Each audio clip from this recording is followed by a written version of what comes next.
In the first video of the series, we covered the various systems you can abuse in order to get the most out of your daily FP. Now we've got to complement those systems with items. Items, as you can imagine, provide significant boosting properties, making your limited FP and time that much more efficient. A carefully timed item may save you tons of effort otherwise, so in this video we'll be going over all of the leveling related items. But first, a mindset tip again. Try to avoid getting burned out. I think a common occurrence I see in this game is that people try to do too much in too short of a time span. Imagine, you've been playing for hours already, but you just know you've got some other characters of which you still haven't touched your FP. You're not looking forward to it, but you power through it and do it anyway. Already you're in the mindset of someone who is careening towards burnout. You do this for multiple days in a row, and I promise you that act will take its toll on you. You force it too much and you're not gonna make it in this game. Simple as that. Instead, set some relatively easy goals for yourself. Use only one character's FP. Do some set dailies for a few characters, whatever. It's just simple pacing. Pace yourself. There is no rushing in DFO, as the progression is designed to be an arduous process. It's a core component of what makes MMOs satisfying to play. If you're looking for instant gratification, DFO and really MMORPGs in general are not going to be for you, no matter which way you slice it. But anyway guys, now on to some real strats. I've mentioned FP or fatigue points and what they were all about in the last video, so you understand that it is your primary resource for leveling in this game. And while you could do 0 FP dungeons such as Forgotten Lands or Tower of the Dead for a bit more EXP, again this strategy is an incredibly inefficient use of your time. Instead, one of DFO's best practices when it comes to leveling is to manage your FP wisely and whenever possible, refill it. This is where FP recovery pots come in handy. FP recovery pots recover a certain amount of FP. Easy as that. You can tell what they look like because they always come in this standard issue medicine vial. There are generally 4 pots that you can receive guaranteed every day. 3 of which can be purchased in the mileage shop located by clicking on this tab in the Sarah shop. We'll be coming back to the mileage shop a few times in this video, but just know that this is a special shop containing some abusive items that you normally won't find anywhere else in the game. It uses an exclusive currency called mileage points, of which you can earn by clearing optimal level dungeons up to 30 points daily or as a refund for spending Sarah in the Sarah shop. In here, there is a 156 pot for 50 mileage, a 50 FP pot for 30, and a 20 FP pot for 15. Of course, the 156 pot is the most bang for your buck, but if you're feeling desperate, then you still have the other 2 that you can purchase as well. There's also a 30 FP recovery potion that can be crafted with the alchemy profession. It's a level 7 potion and requires some items that might be a little convoluted to craft, involving both an animator and an enchanter's crafting materials too. If you're not feeling up to it, you can buy them from someone else in the auction hall who's already gone through the trouble. These are the 4 standard methods used to get a little bit more playtime in the day, but always be on the lookout for events, especially leveling related events, which nearly always give FP recovery pots as a standard issue item. For the sake of thoroughness though, I should mention that there are many other non-standard places that you could find FP pots as well. There are 2 tiny FP pots that can be purchased for Sarah if you're feeling incredibly desperate. Don't ever buy this, it's almost never worth it. Lost treasure boxes and Canna slot machine may give you account bound FP pots, and players who play DFO via Steam may also have access to a reusable golden FP pot for a month, which is messed up but hella abusable. Basically what I'm getting at here is that there are a hell of a lot of different places that you might find these suckers. There are some limitations to these pots though. Usually there is a daily limit of 1 use individually for each pot, so after you use all of these pots up, then you really are done for the day. Some pots, namely the 156 FP pot, may require that you have 0 FP left before you're able to use it. Basically, it's just an old way to ensure you're not wasting the pot. It's also a little weird when interacting with the FP given from Neo Premium contract. Lastly, some recovery pots, mostly some of these old crusty ones that you might get from events, have a 24-hour cooldown instead of a 1-use daily limitation. This is probably the most annoying of the bunch, but I haven't seen but a few in recent memory. Now, a little bit about the strategies in using these FP pots, and this is important. Never use an FP recovery potion while you still have FP remaining.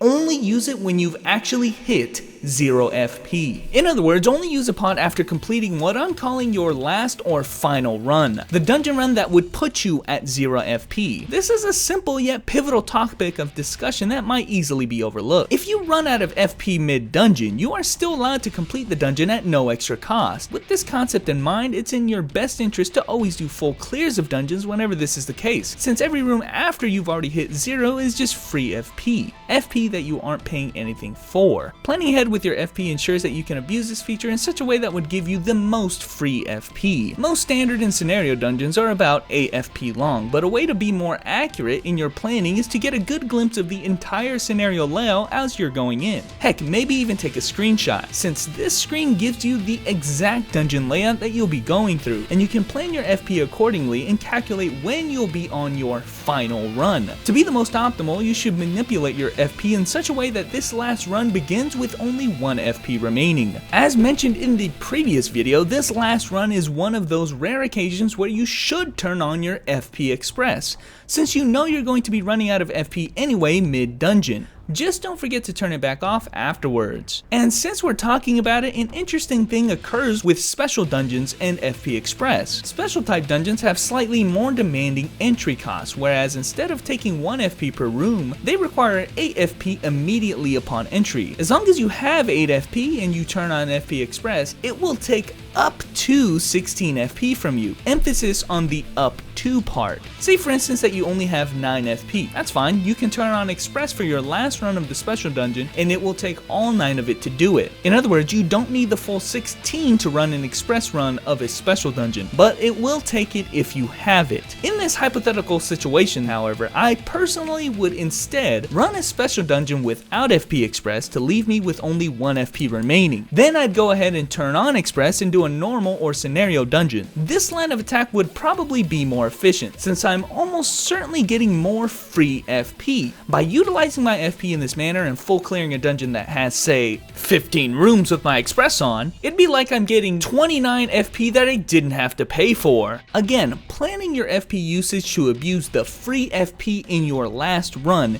is the key to ensuring that you're getting the most out of the FP recovery pots, because as you can imagine, each pot usage will allow you to abuse this concept multiple times in a single day. In that sense, even a 1 FP pot has value far greater than just the single FP that it gives when utilized correctly. So now with one of the most important items out of the way, let's talk about another one that could potentially take you a long way as well. EXP potions are simply potions which provide a buff that will last a designated amount of time. Generally, we're talking about 30 minutes to an hour, during which time you will receive boosted dungeon clearance EXP. This is important, as you will not be getting any benefit out of this kind of potion unless you actually go through and clear the dungeon. This bonus will show itself on the dungeon results screen here. These kinds of potions come in varying potencies and durations from a lot of different sources. You can get one from the green pouches received from daily quests, as a reward for having Google verification on your account security, various events, etc. But the issue is that you're only allowed to have one of these potions active at any given time, so you've got to choose one and stick to it. Now, while we could worry about all the different types that you could use, instead I'll just talk about the one potion that will consistently be the most useful for you, and that potion resides again in the mileage shop. This blue potion provides 200% extra dungeon clearance EXP for 30 minutes and costs a measly 10 mileage. It is accessible whenever you need it, even in the middle of a dungeon run if you forget to have one in store. To me, I find this potion to be the most reliable option by far. Early on, when you may not have that much mileage, it may be quite difficult to worry about purchasing these. However, if you play the game for a little while, you should very quickly get to the point where you'll be able to have one of these potions active at any given point whilst you are leveling. When given the choice between this potion and a mileage pill, which we'll talk about soon, this is almost certainly the more cost-effective option in terms of mileage. Let's say, however, that you simply aren't able to upkeep these potions 24/7. Then I suppose you have a couple of options. Either resort to one of the lesser aforementioned pots, and or be strategic in when you use these pots to begin with. For instance, special dungeons early on in this game, in Abnova, Meltdown, Castaway, and Behemoth, are great places to farm for levels, and provide more EXP than even the scenarios could with the same FP. It might be a decent idea to at least use your EXP pots in these situations. Finally, let's not forget forget the Forgotten Lands potions as well. In our last video, we covered exactly why they were broken. This potion is different from all of the other EXP potions in the game because it's a unique effect that does indeed stack with the other standard EXP potions. But again, the pitfall is that these potions are relatively hard to get and they don't last for very long. Make these pots count by using them only while stacked with the other EXP pots, doing good EXP dungeons like the special dungeons, and doing full clears of said dungeon. At the end of the day though, as I alluded to in the beginning of the series, things like these potions are not entirely necessary. I've forgotten to refresh my potions more than anybody out there and it hasn't hindered me all that much. Scenarios, at least at the later stages of the game, will still make up the bulk of your total EXP gain. But this potion can also provide a minor chunk of it as well, considering how much it can boost your dungeon clearance. So if you can afford to, don't forget to have one active for that small boost. But speaking of boost, there are items that can essentially give you chunks of EXP, and sometimes even just entire levels without doing a single dungeon. This is the work of items called the Exp Pills, of which can be used to give direct EXP to your character. They're usually account bound, and so they generally involve giving it from one character on your account to another in order to feed them. Some are better than others, but the key here is it's important to be opportunistic in using them. They may be level capped or could provide better results depending on when you decide to use them. These pills can come in many varieties when events are involved, but for the sake of this video, I'll talk about the main three that you can get as staple systems of the game. The max level pill, as I call it, are EXP pills that are earned only on max level characters. It's like an extra stockpile of EXP that can, when full, be given to another character on your account. A pill is worth 1 million EXP flat that can be used at the minimum level of 50. Because of its flat amount, it's most beneficial to use these pills earlier rather than later because of the obvious EXP scaling at the higher levels. But really, just use them whenever possible. These pills expire on FP reset after they are redeemed, so don't forget to use them. Another pill that you can get is obtained from the Mirror Arad. You can get them from clearing the mission for a dungeon, and thus 10 of them can be farmed per character every day, same as the entry counts. These pills are different in that they can be used beginning at level 55, but their effectiveness scales with your level. These expire at FP reset after they are redeemed, so again, don't forget to use them. Lastly, and most importantly, we need to go back into the mileage shop, this time to take a look at the mileage pills. They will give you straight up 99% EXP, but they must be used at the appropriate level range. If you go above the levels indicated on the item, then the pill becomes unusable. Because of this, the optimal strategy is to always use them on the highest applicable level for the highest amount of EXP gain. Just don't forget, trust me, I've done it countless of times. The EXP gain also bleeds into the next level, so there's no worries there. The mileage pill may obviously save quite a handy amount of time, but they are also pretty costly in terms of mileage points. So if you're short on mileage, these pills, while nice, are not really necessary or even recommended until the higher levels really. Overusing them along with the other features may easily make you overlevel your scenarios to the point you may skip them and miss out on a massive amount of EXP, which may be fine on a real life time efficiency scale, but unnecessarily costly in other useful resources. That being said, the timing of using these pills should also be taken into consideration. Maybe you're on the final level before unlocking access to the next region of the game, which in turn will net you more EXP. Using your EXP pills there is a surefire way to help boost you out of your current region. Overall, however, unless abused to the absolute max using tons of other characters, the impact of these EXP pills can only take you so far, and thus I would say it's only of minor concern, especially if you're new to the game with no alts to help you. For now, just keep the concept of these pills in the back of your mind, and maybe use a mileage pill if you got some mileage points to spare. Those three groups of items mark the core of what I deem the leveling assistance items, and are design features of the game to be considered at all times. These next few items that I'll discuss come from events, but are commonly seen enough to be considered core items as well. One such event exclusive item that you will very likely receive is a level up ticket. They look like this, and as the name suggests, acts just like a rare candy in Pokemon. One free level, no questions asked. A very important note, however, is that these level up tickets will only grant you the EXP needed to give you the next level. For instance, if you're at 95% EXP rate, it will only give you the remaining 5% to get to the next level. Because of that, always use a level up ticket only immediately after already leveling up for maximum benefit. The level up ticket will also clear all of your side quests up to the level that you have acquired. This also includes dimensional seal quests, which give your character permanent stats and thus are not really optional. This is quite important though, because as you're trying to level, going out of your way to do things like dimensional seal quests or feat quests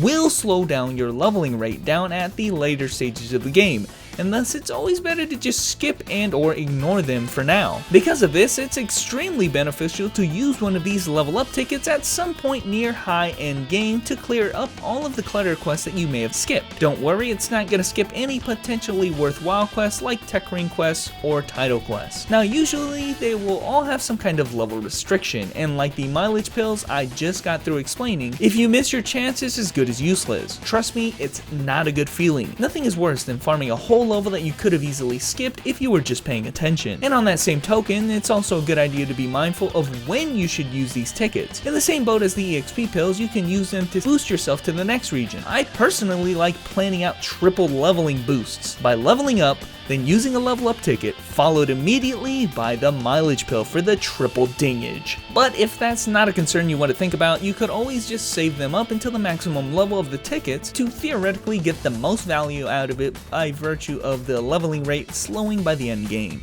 Another very similar item that is exclusive but extremely common to events is the feat clear ticket. Now while a feat clear ticket won't help you at all in terms of leveling up, it will however help you immensely in saving you time, particularly after you've already leveled to max. Feat quests are part of the title book system that have you performing tasks in a dungeon after you've completed the scenario on it. When you've completed all the feats of a level range, you are given permanent stats as shown here. While leveling, however, you won't want to go back to these dungeons to complete them. It's not worth the precious FP, and most importantly, you wouldn't be doing scenario mode, which is an absolute sin while you're leveling. Most of my new characters have skipped their dimensional seal and feat quests entirely until they were max level. A feat clear ticket will clear all of your feat quests up to the current level that you are at when used, meaning it will save yourself having to go back and clear all of these quests manually later. Try to use a feat clear ticket near the end of the game for this exact reason as well. Now this one might come as a surprise to you, but I heavily value town teleportation nowadays. This is one of those things that sole purpose is convenience and a tiny bit of time saving, not much else. A teleportation potion is an alchemist profession item. At least initially, the cost of making them or buying them is not cheap. I'll just say if you're a newbie, forget about it. There's plenty of other items that I'd be more concerned with than these. Sadly, you can only start using them at the minimum level of 60, but they will take you to the Serious Room in one of the listed locations. Basically, any region of the game that you have unlocked. This is essentially a giant time saver, especially when quests have you traveling to different NPCs that may be in completely separate regions. If you've gotten that far,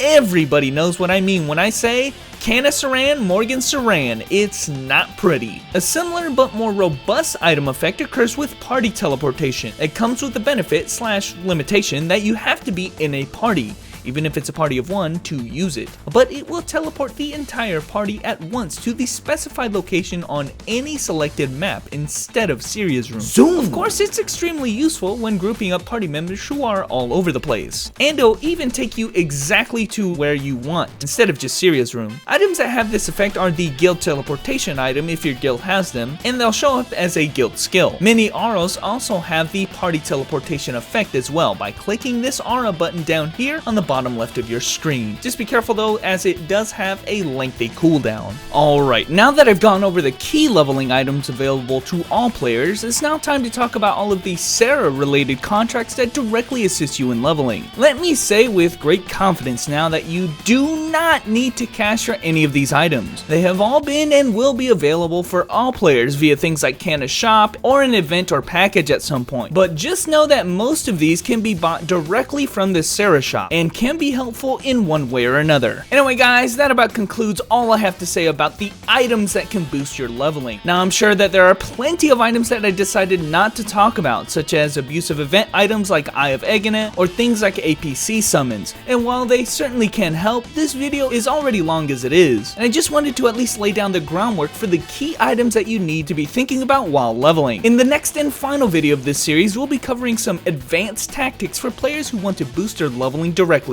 but as a TLDR of today's video, here you go.